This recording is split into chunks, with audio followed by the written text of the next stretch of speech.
Unbelievable. I mean, I still can't believe he's doing this debate.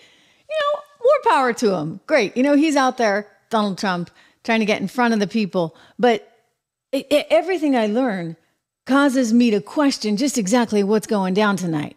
I mean, from the microphones to the moderators themselves. Wait until you hear about the cozy relationship they have with James Clapper, the big deal intel guy who led us down one primrose path that turned out to be completely false, completely untrue. How are we to really trust anything these people are telling us? I ask you that in light of how they have burned their bridge with the American people. Welcome to the show. I am Trish Regan. Good to have you here.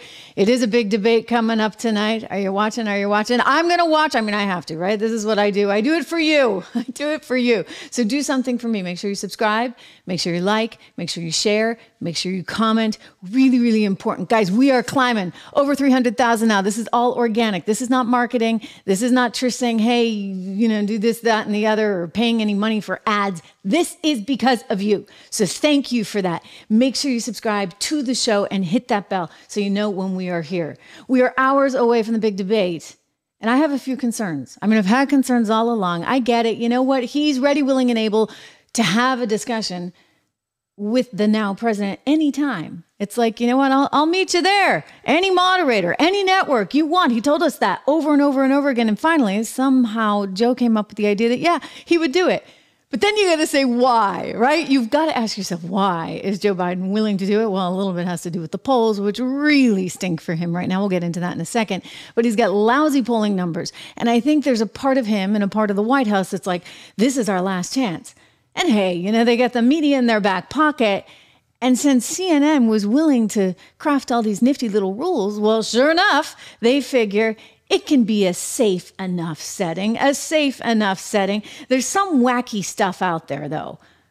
For starters, I would just point out that the two people moderating this thing, well, don't exactly have the best history when it comes to being down the middle of the road. I mean, they're not the middle of the road. I don't care what they try and tell us. These people are not the middle of the road. We've seen it over and over again. But even more concerning is what we're learning right now about the former director of intelligence, James Clapper, and his relationship with these two anchors, including with the network that they work for. I mean, we know that James Clapper lied in a deposition, and we know that he even admitted doing that. He apparently leaked some information, some classified information in that whole investigation that was going on into Russia to Jake Tapper, who then, the anchor for tonight, won an award for it, a journalism award. Imagine that. You just, print what the deep state wants you to print, and suddenly you're collecting awards. Clapper is one to have misled the public in the past about the leak surrounding the Russia stuff and Comey.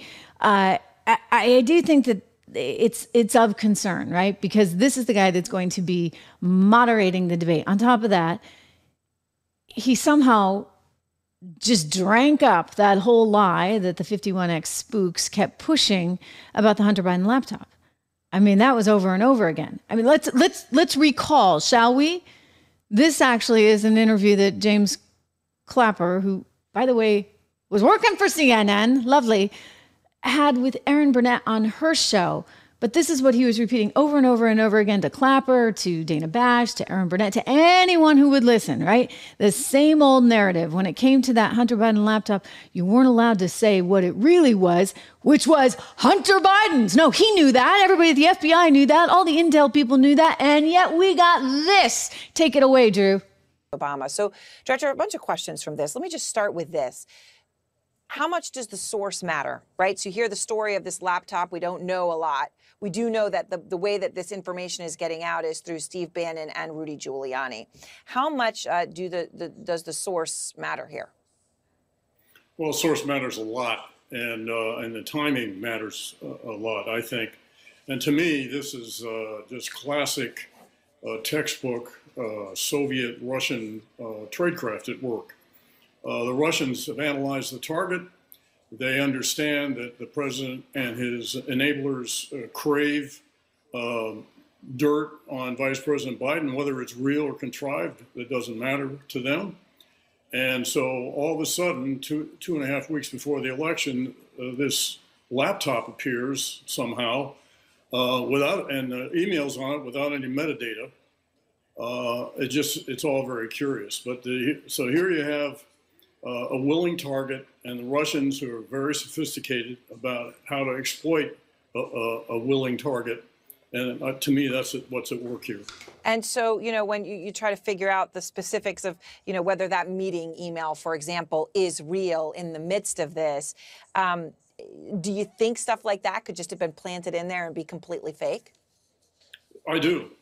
I think the emails could be contrived, particularly since, as I understand it from what I've read, they appear without any metadata. That is, from, to, and any technical data, at least immediately evident. Now, if this computer is in the hands of the FBI, they have obviously excellent, sophisticated technical and forensic analytic capabilities, and I think they'll be able to sort it out, whether this is... All right. So this is the guy who's on speed dial at CNN. This is a guy that is in the ear of the likes of Dana Bash and Jake Tapper. I think Daily Caller had a good headline. They were calling it the clap, tap, tapper, clapper. You get it. I mean, but the point is, little too close for comfort. CNN likes all these ex-spooks that were willing to lie, that were willing to try and sell out the American public and, frankly, our institutions for political reasons. I mean, these people are a bunch of political hacks. They haven't paid the price that anyone else has. McCarthy doesn't like it very much. This is great. This was classic. I want to take you back a few months when Kevin McCarthy just destroyed a CNN reporter who was pushing him on Trump. And he's like, wait a second, isn't your network the one who employs these guys? The idea of equal justice is not playing out here. And so that's a real concern to all Americans. So as a policymaker, elected officials, we want to make sure it's equal justice for all. We want to look at it as weaponization. Now, you're with CNN, right? Yeah. Okay, so let's talk about this even further, because when somebody weaponizes government and they actually get removed from government, let's take Andrew McCabe, okay, former deputy. But this is a different case. Let me answer the question. This is a different set of circumstances, right? I mean, the former president is accused of misleading law enforcement, of a conspiracy of obstructing justice.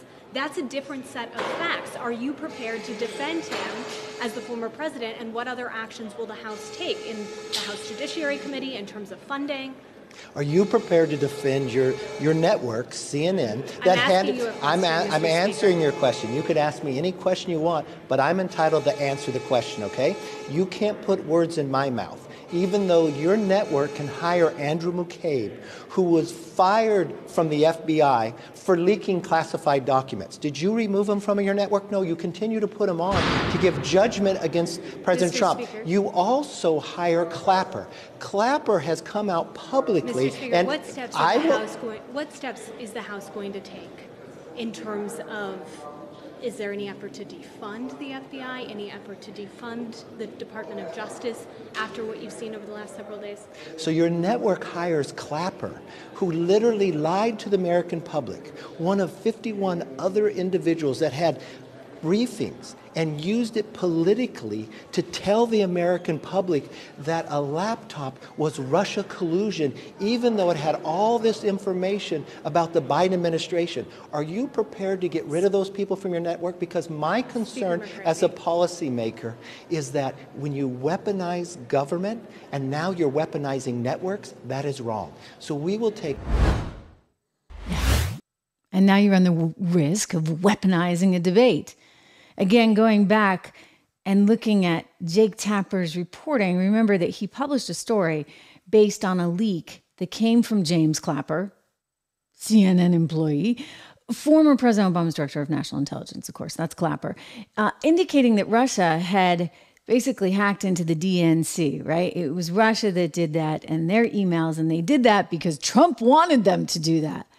That was the story at the time, and that the Trump campaign was actually working with Russian officials. We've since found out the Trump campaign wasn't working with Russian officials. In fact, Vladimir Putin apparently wanted to congratulate Donald Trump when he won the election, and reached out to one of his assistants, and she was scrambling saying, is this like for real or is this a joke, right? Because they didn't have anybody's phone numbers. They didn't even have, like, Dmitry Peskov, right, who's the PR person for Vladimir Putin.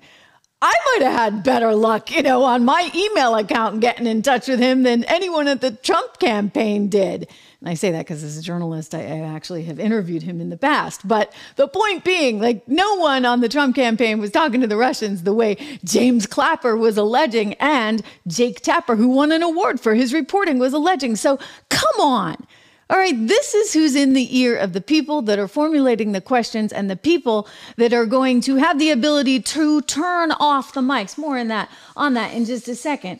But I want you to understand who these folks are. All right, Tapper, his history of reporting with his number one source, James Clapper, is quite evident, speaks for itself. And then he gets out there when his network dared to do a town hall with Donald Trump, when it looked very clear that he was going to be top of the GOP ticket. He was furious, as was everyone on CNN. How could they stoop to such a level? They eventually drove the guy who was running the network at the time right out of town because he did a Trump town hall. Come on, people. He actually was trying to get your ratings. And the reality is, yeah, the guy is top of the GOP ticket, as predicted. Anyway, I want to go back to that moment in time so you get a little window into who Jake Tapper is. Take a look at him with Anderson Cooper. He's just freaking out. Oh my God, how could we have done this? CNN is over. Here we are. And it was an interesting night. Mr. Trump's first lie was told just seconds into the night with his false familiar claim that the 2020 election was, quote, a rigged election.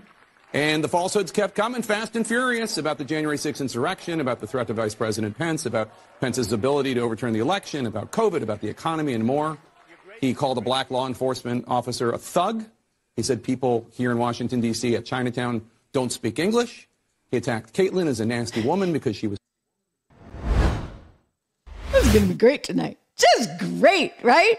And then you got Dana Bash, who, by the way, was married to a gentleman named Jeremy Bash, who's very high up in the intel community, former CIA chief of staff during the Obama administration. She was married to him from 1998 through 2007. I thought it was like a little blip, like a 6-month marriage. No. It was actually a long marriage, 1998 through 2007. Apparently, she took up with another CNN anchor, although I understand that's over after Jeremy. But the point being, he's pretty highly connected in the intel communities, granted. She's divorced from him now, but one has to assume that they're kind of running in the same circles. So are you surprised? Are you surprised at all, ladies and gentlemen, when she says something like this, when she actually says, gosh, it's too bad the Supreme Court can't get rid of him on the ticket. It's too bad for the American people. She said it just a few weeks ago. Here we are. Here's a question that I have, because it is, again, it seems like the Supreme Court is in a bubble. Or perhaps it's some of the justices are in a bubble, and they're not dealing with, when they say, oh, Congress can do this. There are members of Congress, and we can go through the list, who are never going to do anything that would make life difficult for Donald Trump. So to think that the Congress is going to solve this, they barely can get a post office name these days. It's true. And you can go down the list of Supreme Court decisions that kicked whatever issue over across the street over to Congress, whether it is Obamacare, which is something that the Democrats were very happy about when they did that, a little bit of a different kind of court. Voting rights, I think, is maybe the primary example of what you're saying before this.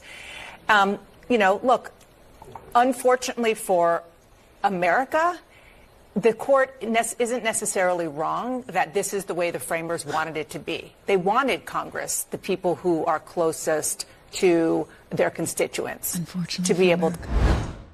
Unfortunately for America, this is what the founding fathers wanted. Gosh darn it, those darn founding fathers.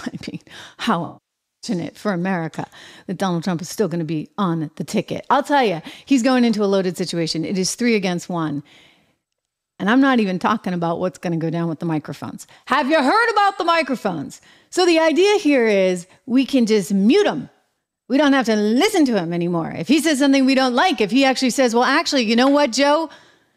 You didn't inherit 9 inflation. You inherited 1.4%. And that was in play for 16 months before you hit the good old 9.1? Wow. I mean, he can't say any of that because they'll have the ability to go mute, mute, mute. Oh, they did a cute little display of this. They're very, very proud of their new technology on CNN. I want to show you this clip. Guys, watch it and tell me if this doesn't give you some trepidation, okay? Here we are. If we go behind the podiums, you can see two green lights. When they're on, they signal to the candidate his microphone is on. When the green lights are off, they signal to the candidate his microphone is off. Now I want to give you a sense of what it will look like for viewers at home if a candidate whose microphone is off interrupts a candidate whose microphone is on. So I'm standing at one podium, and I'll ask Phil to come in and take the other podium. And so let's say I'm answering a question. My light is green, and I'm speaking. Phil's microphone is off, and his green lights are not illuminated. He's going to interrupt me as I'm speaking, and this is what it will sound like. My volume remains constant, while Phil's interruption can be difficult to understand. Now, let's try the opposite. My microphone is now on. Victor's microphone is off, and he's going to interrupt me. My volume remains constant, while Victor's interruption can be difficult to understand. CNN's production team has shared this demonstration with the campaigns earlier today, and we're sharing it with you, our viewers, so everyone fully understands how tomorrow night will work. Now, we should note, by agreeing to participate in this debate, both campaigns and candidates have also agreed to abide by these rules. The CNN... Okay, all right, this is just so funny on so many levels. First of all, Drew and I were just joking about how it's like they got SpaceX technology. It's like, wow, we figured out how to turn the microphones on and off. It's on when it's green, and when it's not green, it's off. Wow. Okay. They're like talking to us like we're in kindergarten there. This is how it works. I mean, it's not rocket science. Okay, guys. All right. Woohoo. You can put people's mics on and you can take them off. By the way, I think they need to do a little bit more work on their audio, just saying, because when Phil was Mattingly, nice guy, by the way. We used to work together at Bloomberg. Phil Mattingly, even if he's at CNN now, he's still a nice guy. Anyway, he's talking. And his lips were not perfectly synced. I'm very sensitive to these things, as are you, right? You guys are always giving me feedback on the audio. So Phil Mattingly, not quite, it's like the mics weren't totally working. I wonder if that's going to happen at all tonight. This is going to be very, very interesting. I do think that Donald Trump is going to win. I do think that he actually is far more articulate. I have some ideas on that I'm going to share in a minute. But before I do, a quick reminder to go over to 76 Research, 76research.com. It is the company that I co-founded with my very longtime dear friend, Rob Horton, who is brilliant. He's been 20 some odd years on Wall Street as a stock picker, running billions of dollars in funds. And now we got him. We got him over here, guys. He and I started this company together for you, really and truly for you, because I want to make sure that you're not relying on Uncle Sam or Uncle Joe or anyone else as we move forward. You got to rely on yourself. And if you're going to rely on yourself, you got to invest in yourself. And that means, yes, investing in the equities market, investing in the stock market. I talk about gold as well. I love that too. Look, there are ways that you can come up with a diversified portfolio that will help you on the inflation front because it's not going away. No, we just keep spending. And I don't care who's in office. That train left the station. Thank you very much, Joe Biden, Janet Yellen, Jerome Powell, and Chuck Schumer. Okay? That's here to stay. So you got that going on, and you got to figure out if that Social Security is not going to be there for you one day, or even if it is, you know what? You want to be able to add to that. You need to have something on your own. So go to 76 Research. If nothing else, sign up for the free stuff. But here's the good news. If you go to the 76 report, you can get it for $1, just $1. My gift to you, introductory price for a couple of months. Then it goes to $9.95, I think. But try it out because you can cancel it anytime. It's $1. So go there, subscribe to that. Look at the model portfolios too, because I think it's like an additional $23, and then you get the model portfolio at the 10 to 15 stocks. But there's always ideas in that 76 report, including a lot of ideas that come from the model portfolios. So that's how you get started, ladies and gentlemen. Invest in yourself. Think about it. If you don't do it today, and you should do it today, you should do it right now. All right, 76research.com. But if you don't do it today, look at it over the weekend, because I can't stress it enough. It's so darn important. So darn important. Look after yourself. Pay yourself first, as they say. I don't care if it's $5 a week, $10, whatever you can afford. Make sure you're doing that. You don't want to be left out. You really don't. All right. So here's how I think Donald Trump can really win tonight. He's gifted at speaking, and he has policy on his side. His policies worked. Joe Biden's have not. But the key here is don't get too angry. Don't get too upset. Let Joe get angry and upset. But be a little bit gentle. I know. He's got to be, though, okay? Because he's 81 years old, and he feels like he's 101 years old. And if America's watching that, and by the way, this is a play for independence tonight, because the base, he's got the base. No one's changing their vote, right? They know what policies were from the base. But it's the independents, it's also women that you're going for, all right? Let's just, I'm being candid here. Everything's out in the open. He's got strengths, he's got weaknesses. The weaknesses are the middle, they're the independents, they're the women. So you got to be cautious about not railroading. I mean, he won't be able to with the microphone situation, I guess. Not railroading Joe Biden. He did this beautifully back in the 2016 debates with Hillary Clinton. I mean, really, really was just spot on. And at times was very magnanimous.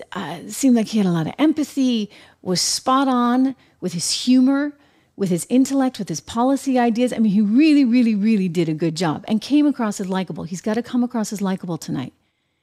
And if he goes for the jugular too aggressively with Joe Biden, the senior citizen that he is, there are some people that will recoil, right? They're going to be like, oh my gosh, that's the. And so I don't think this is a play for the base. The base knows he's strong. The base knows he's capable. The base knows he's got good economic ideas for taxes, for tariffs. For goodness sakes, like, what are we doing? Why are we sending weapons? Why not just tariff the heck out of everyone? That's what I would prefer. Thank you very much. I'd much, much rather see some of these big military complex companies lose dollars rather than lives. Well, simultaneously, by the way, we should be spending on the military, should we not? I mean, if there's one thing you want to spend a little bit on is the military, and yet Joe Biden has reduced his military spending to levels that we haven't seen since the days before World War II. I mean, he's not spending anything on military, and yet he's somehow sending all these weapons to Ukraine. So thank you very much. Let's spend it here. Let's spend it here. Let's make sure that we have a really tough military and make sure that we don't have to use it. And one of the ways you can look at maybe not using it is to think about the trade programs and the tariffs and the ways to influence things on an economic level, because I'd rather lose dollars than lives, all right? So I think Donald Trump, he's got all that. He's got it at his fingertips. The reality of what?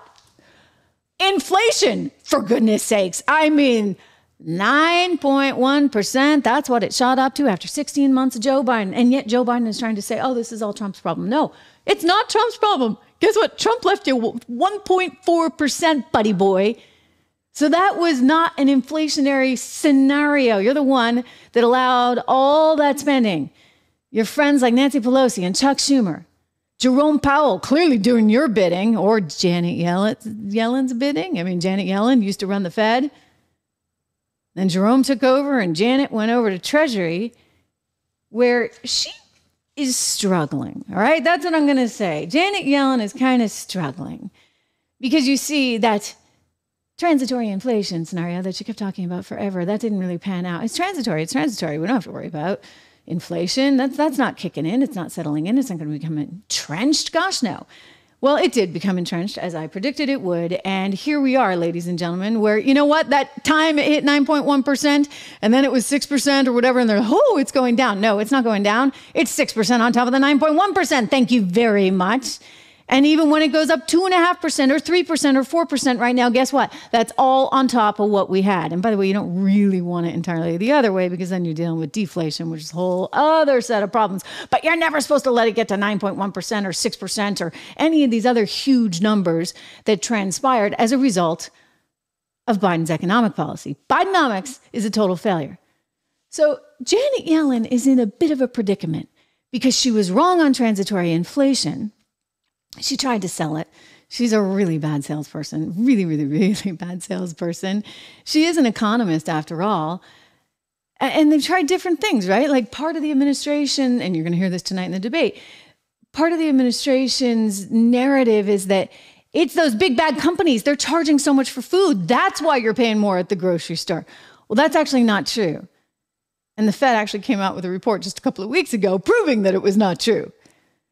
So she's kind of stuck. Does she tell the truth? Does she lie? She doesn't know what to do. She sat down with a reporter from Yahoo Finance and, well, let's just say she kind of embarrassed herself yet again, this time by pulling a Nancy Pelosi, because she has no idea that there's any inflation at the grocery store. There's no inflation at the grocery store. Listen. Secretary Yellen, have you been to the grocery store lately? I sure have. I go every week. It's sticker shock, isn't it? No. I just, when you look at shipping costs, those have come. Secretary Yellen, have you been to the grocery store lately? I sure have. I go every week. It's sticker shock, isn't it? No. I just, when you look at shipping costs, those have come down. Global food commodity prices have also come down, but food prices still remain high. I know they're not rising at the rate that they were last year, but they're still up 20% from pre-COVID. What makes people all over America? Oh, wrong clip. We got one more. Let's see if Drew can pull it for you, because that's that's the wrong one. What she actually goes on, that's cute, right? Bidenomics.com. AFP, our friends are at AFP. They actually own Bidenomics.com, so go check that out. But the clip I wanted you to see, guys, it's Janet Yellen then doubling down, saying, no, you know, it's just producers passing on the cost of goods. Producers are passing on the cost of goods. No big deal. Oh, yeah, it is a big deal. Jenna, it's a really, really big deal. Because you know what? Producers have to pay for the increase in goods. And that means they're feeling the inflation. And so even though you don't feel the sticker shock, it is sticker shock.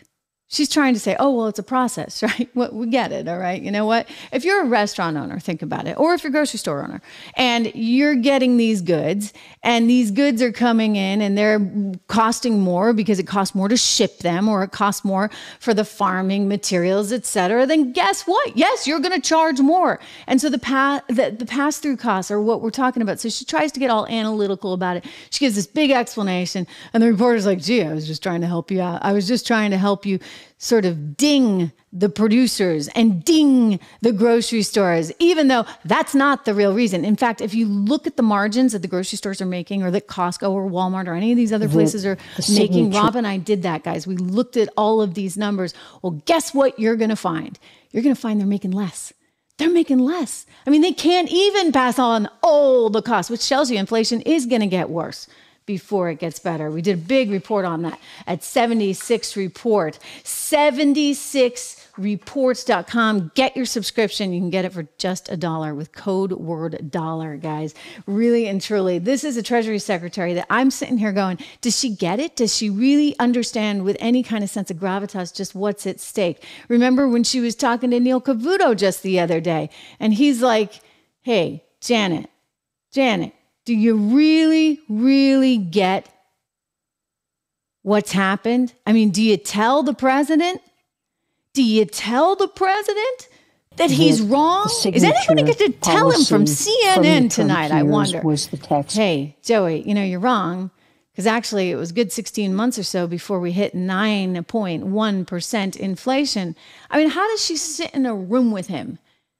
What is it that they're trying to communicate? I guess it's just the spin machine on steroids, and she's not smart enough or brave enough or strong enough to speak up. Come up with a different narrative, guys, all right? I'll tell you this, the sticking it to the producers, it's not bad from a political spin perspective. I mean, why not? Just blame those big companies, right? I get it, even if it's not true, and it's not true. It's one of those things that they try, and let's face it, it often works, right? That's that kind of let's just pin it on the other guy thing. But what do you do when the president now has completely manipulated the facts to the point where he seems like he's really off in left field? I mean, is it dementia or is it spin? That's what we're left asking. And Neil Cavuto's kind of asking Janet, don't you bother telling him? In other words, is it dementia or is it spin? I'm curious if we're going to hear about how Trump drove up inflation tonight. That'll be good. That'll be good. Here, watch Neil with Janet.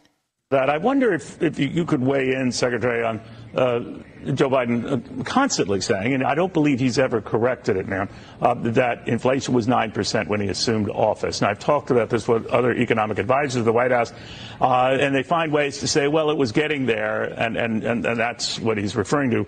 But he keeps saying it was 9% when he took office.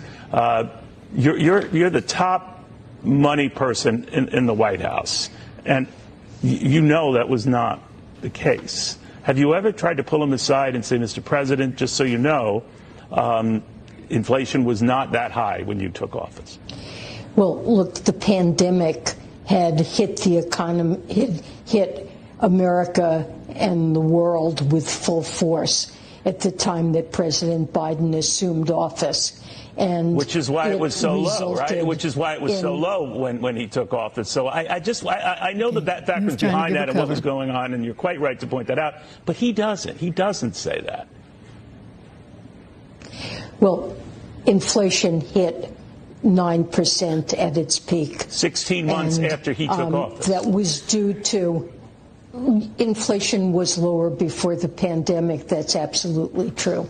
And into the pandemic, a year or so, inflation began to pick up because of supply bottlenecks and later Russia's invasion of Ukraine. Okay, so she's going to go on and on and on and on. She doesn't actually ever answer the question of whether or not she tells the president what's really happening or not. But keep in mind, like, she's part of the deep state. We just talked about Dana Bash having been married for years and years to the CIA guy. Well, this one's married to a Nobel Prize winning economist, one of which just joined the brigade there. I think they had 16 of them that came out and slammed Donald Trump and said that he's got an inflation bomb that's going to go off. I mean, it's kind of like the 51X spooks, right? Now they assemble all the Nobel Prize winning economists, one of who happens to be Janet Yellen's husband. And they're like, oh, don't go with Trump because you're going to get an inflation bomb. I'm just saying, like, you had Trump for 4 years. You saw what you got. You actually got the biggest increase in median incomes that we have had since some 50 years. You actually got growth in our economy. You actually got onshoring of dollars that were all stuck overseas because guess what? We lowered the tax rate. And it made it a more hospitable environment to come back here and build factories here and create jobs here. We need more of that, not less of that. We need a lot less of the elites controlling the very tippy top of the economy with everybody else. I used to talk about the hourglass economy, which is still kind of an interesting analogy with the middle class getting squeezed. But lately it kind of feels like it's a pyramid, right? You got these little folks up on top in Washington, D.C. and on Wall Street, and then everybody else underneath. We can't survive. I'm telling you guys, we can't survive as a country like that. It's just not going to happen. It's not going to work. You can't have this much debt. You can't impose this much on the rest of the population. For goodness sake, you can't have an open border where you're saying, yeah, come on, and we will educate you and we will put you in our hospitals and we will take care of you. We can't do it. I'm going to use Dianne Feinstein's words from the early 90s. Back when Democrats actually sounded like Democrats. We can't be the welfare system for Mexico. We need a better system. And that is what Donald Trump is promising, if he can get the words out tonight in the debate. I will tell you this. Take a look at this. Trump could win this thing. I mean it. I mean, he is soaring. So much so that Nate Silver over at 538 is starting to ask the question, can they really run Biden? I mean, can they? Because look at this. This is his latest polling. You need a path to 270. And if he picks up a lot of these places, a lot of these Midwestern states, and it's looking like he might, guess what? It's going to be 312 to 226. That's what you call a good old-fashioned whooping, right? Biden's about to get whooped. We'll see how tonight affects the situation, but you just look at the Emerson College poll the other day, and these swing states, they're everything. They are everything, guys. And he's up and away in all of them. I mean, Pennsylvania, Michigan, Minnesota. He's up in Pennsylvania. He's up in Michigan. I realize those are tight, but then take a look at Arizona up 4, Georgia up 4, Nevada up 3, Wisconsin up 3. A few months ago, they didn't think Wisconsin was going to happen, and now he's up 3. Margin of error is about 3. So, don't count your chickens before they hatch. But even Nate Silver from 538, who looks at the aggregate number of polls out there, when he runs the numbers, he's coming up with this, 312 to 226. And he's starting to ask, he put this out on Twitter the other day, at what point, I mean, it's obviously risky. If you dump out of Biden, they should have run somebody else. Biden's like the elderly parent, with the car keys that just won't turn him over. He's like, no, I got him. I'm holding on for dear life. He's not about to let those things go. And because he's not willing to let those things go, they have to run him. And this is the plan. But people are getting nervous. One person that's getting really nervous about that scenario that we're looking at on the screen right now, 312 to 226, would be Barack Obama. That reporting has come out. We've talked about that this week. Well, not only is he nervous, his wife is nervous. Because according to a new report, Daily Mail has a big thing on this, great pictures, great headline, Michelle Obama doesn't have a whole lot of use for the Biden family. I mean, Hunter, his divorce from, I didn't realize, he was married to her friend, Kathleen Buell. That is Michelle Obama's friend. Well, she didn't really appreciate the way that all went down and how that divorce got so ugly. And that's now come out in a new Axios report. So Axios had all the details today in an exclusive report. I would question the timing of this, quote, exclusive, Michelle Obama's private frustration with the Bidens. And it goes on about her friend Kathleen Buell. And after Buell's messy divorce from Hunter Biden, she really just got pretty darn sick of the whole family. Hunter, Joey, and of course, even Jill. So she doesn't like them very much. Well, why does that story come out today? Again, remembering that they tend to leak these things for a reason, right? Jake Tapper getting the leak from Clapper at a very specific time, right? For a very specific reason. Well, why are they doing this right now? I think it's worth asking yourself that question. Is it to try and make Michelle seem like she's holier than thou and that she's the family woman and that she's the sort of moral arbitrator of all things, right? So you got Joe, who's not so hot in terms of his maybe ethics guidance, given what has transpired with his son. And she's going to come in to save the day. Could she come in to save the day? I'll tell you, that's not good for Donald Trump necessarily. If she comes in, I think had she run an entire election cycle, people would tire of her greatly. They would be very frustrated with some of the rhetoric. We've heard it in the past that certainly appears on its surface to be rather anti-American in nature. If she had had enough of time, out there being vetted, I think that people would be very sick of her very quickly. And in fact, it would be almost like running against Kamala Harris or running against Hillary Clinton all over again. Two very polarizing candidates where you mobilized a whole team of people to come out to vote against them. That would actually happen with Michelle as well, except Michelle wouldn't have had that kind of time out there in the public. I mean, she's very picky and choosy about the things that she does. And so she's not overexposed. So does that mean it's going to happen? I mean, we've learned today that there's some concern. This is from Paul Sperry on Twitter. There's some concern about any potential medical event happening at the debate tonight. They're talking about whether or not they can actually allow the White House press corps inside. I mean, this is crazy stuff. I don't really understand what the thinking there is, and we're going to continue to vet that and source that for you. But we know that there's no live audience at the event tonight. We know there's no live audience at the actual DNC. Why? I mean, it's always been that way. I've been to many DNC conventions. And we've never had it sealed off from the press and the public. So what exactly is going on? Is this sort of Michelle coming in for a big swooping, who knows what? I don't know, but I'm putting the idea out there. It's not completely crazy. And I don't necessarily think that would help Donald Trump. So I think we need to stay aware. Of everything. I want to show you this, guys. We know the media's biased. We know that they're like crazy bias, and I don't fully understand entirely why, other than I get that the kids that they're graduating from school, and certainly journalism school these days, have a total sort of one-sided bias. I mean, you can't get through school, right, without giving these professors what they want to hear. I do think there's a historic bias ever since the days of Nixon. the Vietnam War, that whole era. So that's permeated newsrooms, and it's coming up through the ranks of the young that are coming into journalism today. So we know there's a lot of really sort of not very bright people in journalism. I found that myself. I mean, just really not very deep thinkers, not willing to question anything. Well, Tucker Carlson, he certainly found that himself too, was just over in Australia to give a speech at some freedom conference. And this is great. This is great. I got to show it to you because, you know, I don't think Tucker wanted to have to go there with this woman, but some of her commentary was so off the mark and uninformed and frankly seemingly stupid that he couldn't help himself. Watch. So much for your address today. So you talked a little bit about immigration, and in the past you've talked about how white Australians, Americans, Europeans are being replaced by non-white immigrants in what is often referred to as the Great Replacement Theory. This is the same. Have I said that whites are being replaced? Well, I don't think I said that. Well, it's been mentioned on your show 4,000 times. And really, when did I say that? On your show. I said whites are being replaced? You have said that before. Really? Yeah. I would challenge you to cite that because I'm pretty sure I haven't said that.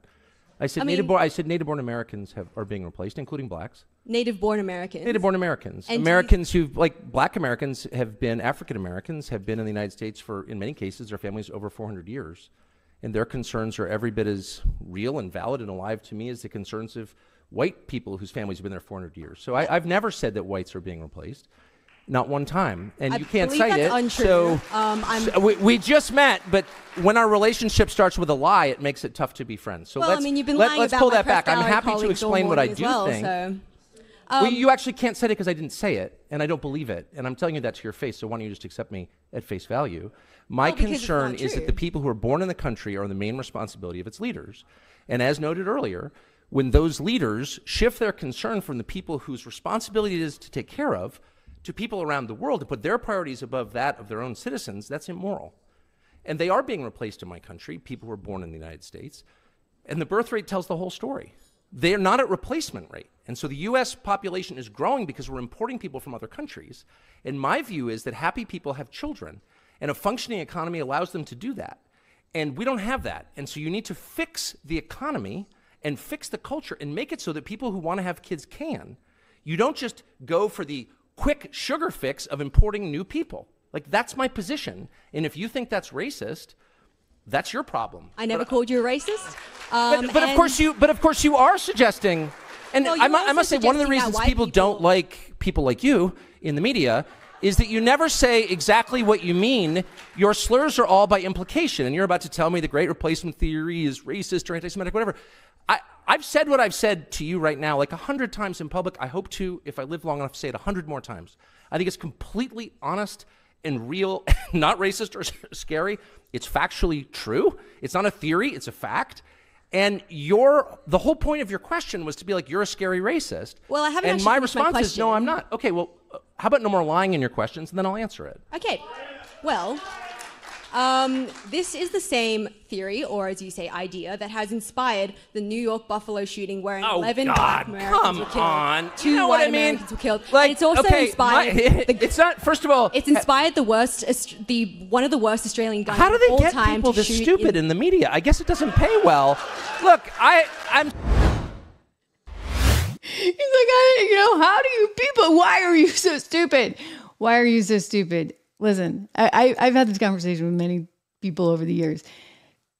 Most media doesn't pay that well. Actually, I think he goes on to say that. He's like, you just don't get paid that much. And so, these print reporters and some of these low-level TV reporters, whatever, you know what? Maybe they couldn't do anything else. Maybe they just couldn't do anything else. I don't know. But I have found that it does not attract the best and the brightest. I mean, the conservatives were different. And by the way, I think conservative media pays better. Maybe there's a correlation, right? I remember Fox, they were like, oh, we pay better than other people in the business. Who knows? But I will say this. Conservatives at least tend to understand how the economy works, right? We get that on our side. Hey, you need to be invested. Make sure you go check out 76 Research, 76research.com. Use that dollar code. I'm telling you, this is great. It's my gift to you. Consider it a 4th of July thing, right? You know, we got to stick together. Go over there, 76research.com. Go to the 76 report. Get it. Type in dollar code. DOLLAR.